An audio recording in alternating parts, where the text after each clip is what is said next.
ఒక చిన్న గ్రామంలో మట్టి గోడలతో ఉన్న ఒక చిన్న ఇల్లు ఉండేది. ఆ ఇంట్లో ఒక వృద్ధ అమ్మమ్మ తన చిన్న మనవడితో కలిసి జీవించేది. వయసు మీద పడిన అమ్మమ్మకు తన మనవడు అంటే ఎంతో మమకారం. మనవడికి అమ్మమ్మంటే ప్రపంచంలోనే గొప్ప బంధం. వారి మధ్య ఉన్న ఈ చిన్న ప్రేమ కథే ఒక చెంచా విలువ కథ.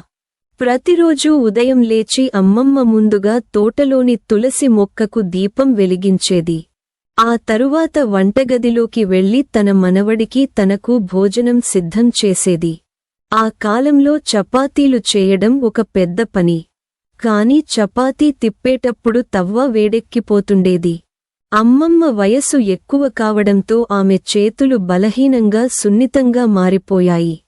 ప్రతిసారి చపాతీ తిప్పేటప్పుడు వేళ్లు తగలడంతో ఆమె చేతులు కాలిపోతూ ఉండేవి. కొన్నిసార్లు చిన్న బుడగలు పడి రాత్రంతా నొప్పితో నిద్రపట్టేది కాదు. అయినా తన మనవడు బాగా తినాలి అన్న ఆలోచనతో ఆమె భరిస్తూ ఉండేది. ఒకరోజు చిన్న మనవడు రవి అమ్మమ్మ చేతులు ఎర్రగా కనిపించగా అడిగాడు, "అమ్మమ్మా, నీ చేతులు ఎందుకు ఇలా ఎర్రగా ఉన్నాయి?" అప్పుడు అమ్మమ్మ నవ్వుతూ, "వంట చేస్తే ఇలా అవుతుంటుంది. నువ్వు బాగా తింటే చాలు నాకు" అంది. కాని రవి ఆ మాట విని కన్నీళ్లు పెట్టుకున్నాడు. రాత్రి పడకమీద పడుకున్న అమ్మమ్మ చేతులపై గాయాలే అతని కళ్లముందు కనిపించేవి. తన మనసులో, "నేను ఏదో ఒకటి చేయాలి, ఇకపై అమ్మమ్మ చేతులు కాలిపోకూడదు" అని అనుకున్నాడు. ఒకరోజు రవి మార్కెట్కి వెళ్లాడు.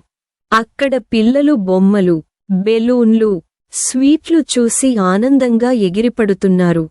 కాని రవి మాత్రం తన అమ్మమ్మ గురించి ఆలోచిస్తూ తిరిగాడు.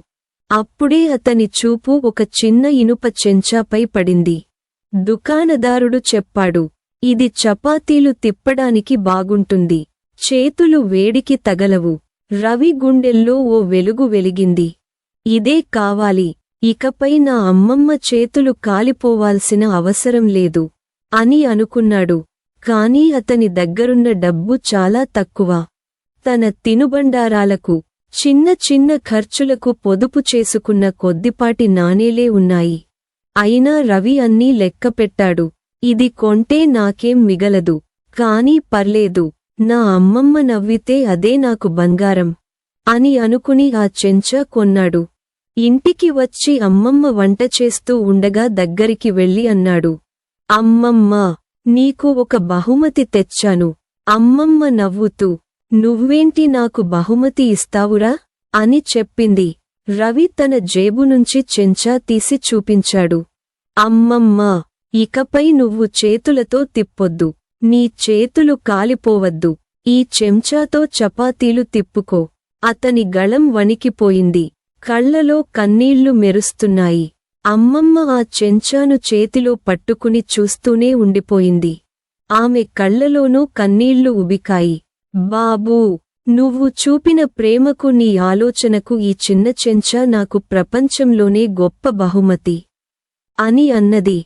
అమ్మమ్మ రవిని గుండెల్లో వేసుకుని ముద్దాడింది. ఆ రోజు నుంచి అమ్మమ్మ ఆ చెంచాతోనే చపాతీలు తిప్పేది. ఇకపై ఆమె చేతులు కాలిపోలేదు. ప్రతిసారి ఆ చెంచా చేతిలో పట్టుకున్నప్పుడు తన మనవడి ప్రేమ గుర్తు చేసుకునేది. ఈ చిన్నవాడు ఎంత గొప్పగా ఆలోచించాడు.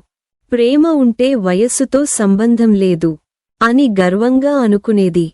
ఆ ఇంట్లో ఆ చెంచా కేవలం ఒక ఇనుప పరికరం కాదు. అది ఒక మనవడి ప్రేమకు ప్రతీకగా మారింది.